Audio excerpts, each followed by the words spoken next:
नमस्कार साथियों, स्वागत है आप सभी का आपके अपने YouTube channel geography with Roshan sir.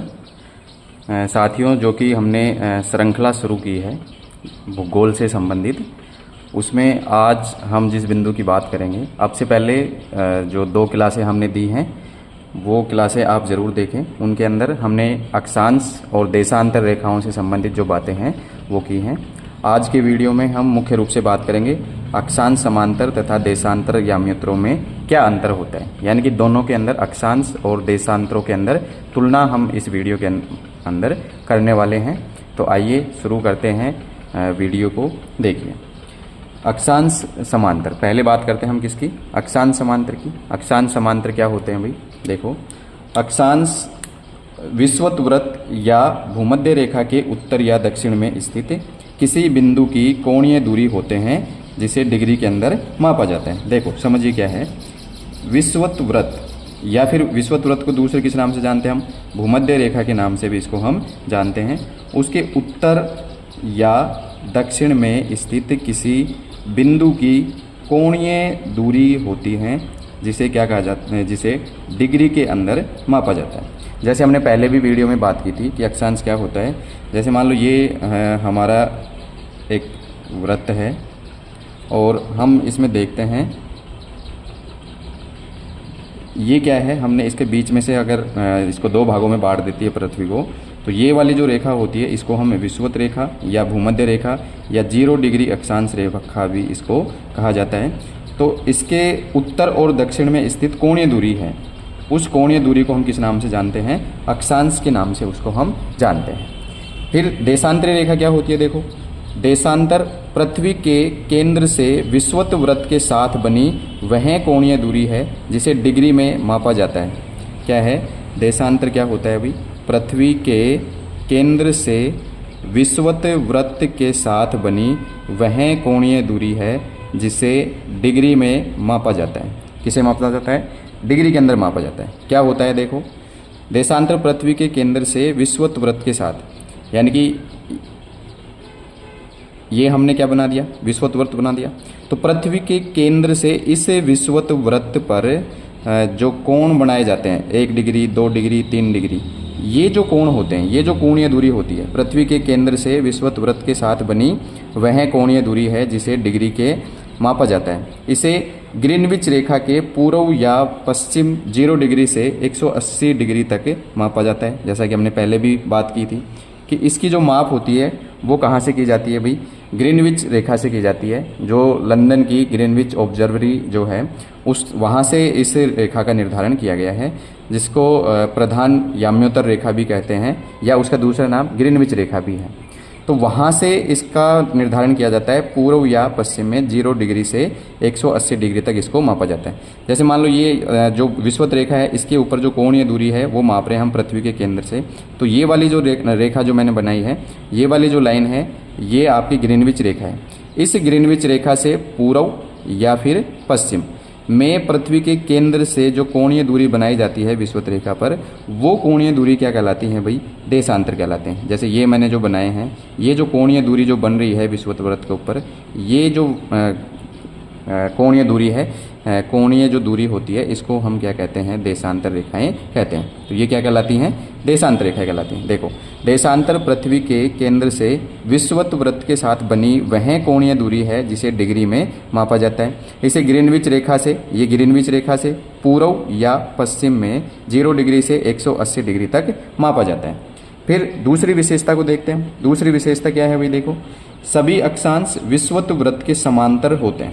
मतलब क्या है इसका, जितने भी अक्षांश वृत्त होते हैं वो विषुवत वृत्त के क्या होते हैं, समांतर होते हैं। यानी कि इनकी जो दूरी होती है वो विषुवत वृत्त से और ध्रुवों की तरफ जाने पर एक समान रहती है, लगभग एक समान रहती है। तो क्या है दूसरी विशेषता, सभी अक्षांश विषुवत वृत्त के समांतर होते हैं।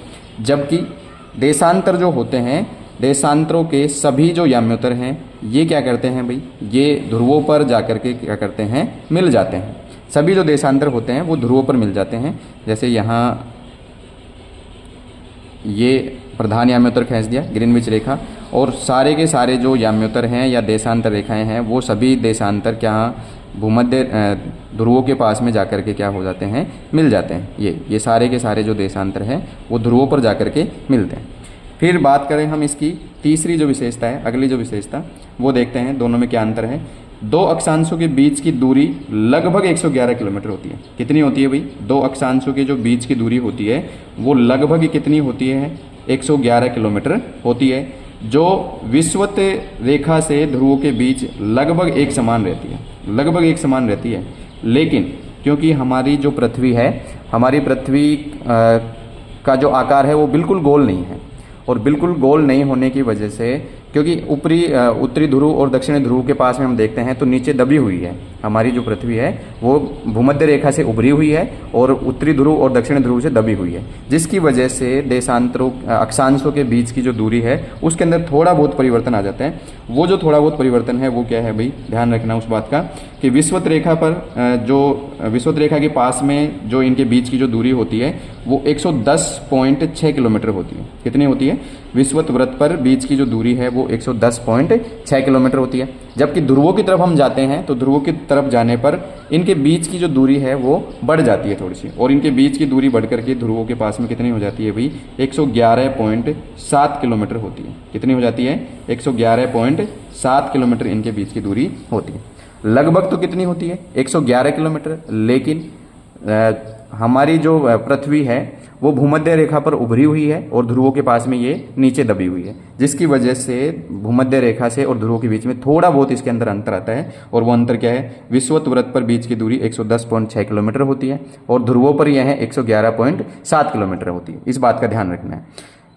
जबकि देशांतर जो होते हैं, याम्योत्तर या देशांतरों के बीच की जो दूरी होती है, याम्योत्तर या देशांतरों के बीच की दूरी विषुवत रेखा पर अधिकतम होती है। आपसे पूछा जाए कि दो देशांतरों के बीच की सबसे अधिक जो दूरी होती है वो कहाँ पर होती है भाई? तो वो अधिक दूरी कहाँ पर होती है? विषुवत रेखा पर होती है, या जिसको हम भूमध्य रेखा भी कहते हैं। कहाँ कितनी होती है भाई? ये 111.32 किलोमीटर यह दूरी होती है। कहाँ पर? विषुवत रेखा पे। तो दो देशांतरों के बीच की दूरी विषुवत रेखा पे कितनी होती है? 111.32 किलोमीटर। 45 डिग्री अक्षांश पर यह घट करके कितनी हो जाती है? 79 किलोमीटर, यानी 79 किलोमीटर हो जाती है। तथा ध्रुवों पर जाकर के यह क्या हो जाती है? बिल्कुल 0 किलोमीटर हो जाती है। इसका मतलब सबसे अधिक देशांतरों के बीच दूरी कहाँ पाई जाती है? भूमध्य रेखा पे पाई जाती है। और सबसे न्यूनतम दूरी कहाँ पर पाई जाती है? ध्रुवों पर पाई जाती है, जहाँ पर कितनी होती है? 0 किलोमीटर होती है। तो ये दोनों के अंदर अंतर है।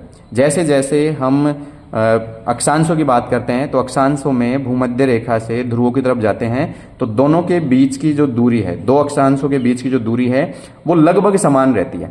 लेकिन ऐसा देशांतरों के अंदर नहीं होता है। देशांतर जैसे जैसे हम ध्रुवों से भूमध्य रेखा की ओर आएंगे तो वैसे वैसे इनके बीच की जो दूरी है वो बढ़ती जाती है। जैसे जैसे हम ध्रुवों से कहाँ पर आएंगे? भूमध्य रेखा की तरफ आते हैं। जैसे मान लो ये भूमध्य रेखा होगी और ये उत्तरी ध्रुव, ये दक्षिणी ध्रुव। तो जैसे जैसे हम इस ग्रीनविच रेखा से पूर्व या पश्चिम की तरफ देखते हैं तो जैसे जैसे हम ध्रुवों से भूमध्य रेखा की तरफ आते हैं तो इनके बीच की दूरी क्या होती जाती है? बढ़ती जाती है। लेकिन भूमध्य रेखा से अगर ध्रुवों की तरफ हम जा रहे हैं, देखो यहाँ भूमध्य रेखा से हम ध्रुवों की तरफ जा रहे हैं तो इनके बीच की जो दूरी है वो क्या होती जाती है? कम होती जाती है। कैसे कम होती है? तो सर्वाधिक दूरी कहाँ पर होती है भाई? सर्वाधिक दूरी इसकी भूमध्य रेखा के पास में होती है। कितनी? 111.32 किलोमीटर। 45 डिग्री अक्षांश पर यहाँ कितनी होती है? 79 किलोमीटर। तथा ध्रुवों पर यहाँ कितनी हो जाती है? 0 किलोमीटर। तो सबसे सर्वाधिक कहाँ होती है? भूमध्य रेखा पर, और न्यूनतम कहाँ होती है? ध्रुवों के पास में यह होती है। देखो आगे की विशेषता देखते हैं।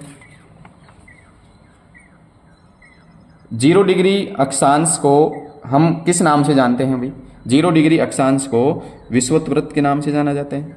0 डिग्री अक्षांश क्या कहलाता है? विषुवत वृत्त कहलाता है, या फिर इसी को हम क्या कहते हैं? भूमध्य रेखा के नाम से भी इसको हम जानते हैं। तो 0 डिग्री अक्षांश को विषुवत वृत्त भी कहते हैं और इसको क्या कहा जाता है भाई? भूमध्य रेखा भी कहा जाता है। फिर कुछ अक्षांश और हैं जिनको हम अलग अलग नामों से जानते हैं। जैसे 23.5 डिग्री उत्तरी जो अक्षांश है वो कर्क रेखा कहलाता है।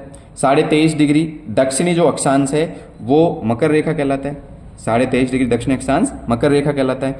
ऐसे 66.5 डिग्री उत्तरी अक्षांश आर्कटिक रेखा कहलाता है। 66.5 डिग्री दक्षिणी अक्षांश अंटार्कटिक रेखा कहलाता है। 90 डिग्री उत्तरी क्या कहलाता है?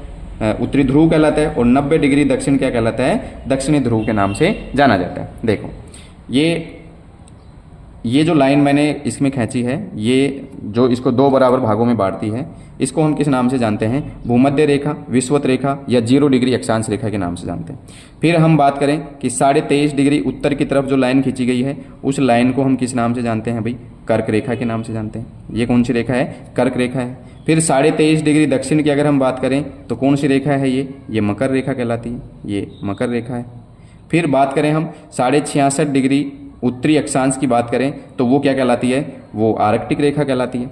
ऐसे ही 66.5 डिग्री दक्षिण की बात करें तो वो क्या कहलाती है, अंटार्कटिक रेखा कहलाती है। ऐसे ही ये 90 डिग्री उत्तर और ये 90 डिग्री दक्षिण, 90 डिग्री उत्तर उत्तरी ध्रुव कहलाता है और 90 डिग्री दक्षिण दक्षिणी ध्रुव कहलाता है। तो ये बात हुई हमारी अक्षांशों की, जो अलग अलग अक्षांशों को हम अलग अलग नामों से जानते हैं। फिर बात करते हैं हम देशांतरों की। तो देशांतर 360 डिग्री के होते हैं। देशांतर कितने डिग्री के होते हैं भाई, 360 होते हैं, और इनकी संख्या भी कितनी होती है, 360 ही होती है। जो प्रमुख याम्योत्तर के, यहाँ प्रमुख याम्योत्तर का मतलब क्या है, 0 डिग्री देशांतर, या फिर जिसको हम ग्रीनविच रेखा के नाम से भी जानते हैं, उसी को क्या कहते हैं, प्रमुख याम्योत्तर के नाम से भी जाना जाता है। जो प्रमुख याम्योत्तर के पूर्व या पश्चिम दोनों ओर 180 डिग्री में बटे होते हैं, यानी कि पूर्व की तरफ जाएंगे तो भी 180 और पश्चिम की तरफ जाएंगे तो भी कितने होते हैं, 180 होते हैं।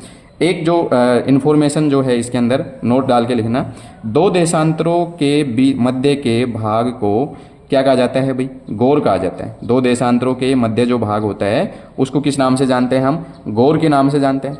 ऐसे ही दो अक्षांशों के बीच का जो भाग होता है उसको भी हम किसी नाम से जानते हैं, ये आपको कमेंट बॉक्स के अंदर बताना है।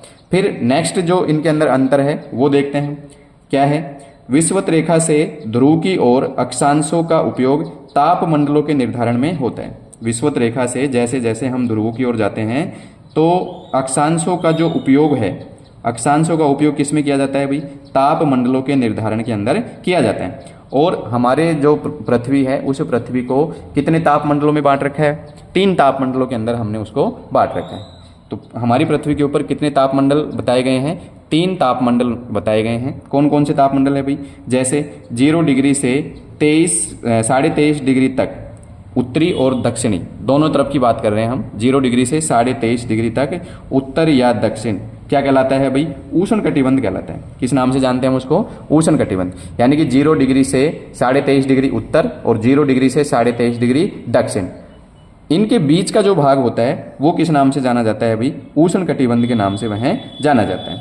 फिर बात करें हम कि 23.5 डिग्री से 66.5 डिग्री उत्तर या दक्षिण दोनों तरफ ही, 23.5 डिग्री से 66.5 डिग्री उत्तर और 23.5 डिग्री से 66.5 डिग्री दक्षिण क्या कहलाता है, शीतोष्ण कटिबंध। क्या कहते हैं हम उसको, शीतोष्ण कटिबंध कहते हैं। और फिर 66.5 डिग्री से और 90 डिग्री तक के बीच का जो भाग है, चाहे हम उत्तर की बात करें चाहे दक्षिण की बात करें, क्या कहलाता है, शीत कटिबंध कहलाता है। तो मुख्य रूप से जो अक्षांशों का जो प्रयोग है वो ताप मंडलों के निर्धारण के लिए किया जाता है, और दूसरा ये किसी भी स्थान की स्थिति के निर्धारण के लिए भी इनका प्रयोग किया जाता है। तो तापमंडलों के निर्धारण में इनका प्रयोग हुआ है। और हमारी पृथ्वी को मुख्य रूप से 3 तापमंडल हैं, 0 डिग्री से 23.5 डिग्री उत्तर और 0 डिग्री से 23.5 डिग्री दक्षिण के बीच में आपका उष्ण कटिबंध, 23.5 डिग्री से 66.5 डिग्री उत्तर और दक्षिण शीतोष्ण कटिबंध, 66.5 डिग्री से 90 डिग्री उत्तर हो या फिर दक्षिण हो क्या कहलाता है, शीत कटिबंध के नाम से हम उसको जानते हैं। फिर उसके बाद हम बात करते हैं कि देशांतर क्या होते हैं। तो देशांतरों का मुख्य रूप से जो उपयोग है, देशांतरों का जो उपयोग है वो प्रमुख याम्योत्तर के सापेक्ष, प्रमुख याम्योत्तर का मतलब ग्रीनविच रेखा या ग्रीनविच रेखा जिसको हम कहते हैं वही प्रमुख याम्योत्तर है, या 0 डिग्री देशांतर भी है, उसके सापेक्ष स्थानीय समय किसके निर्धारण में किया जाता है भाई, स्थानीय समय के निर्धारण।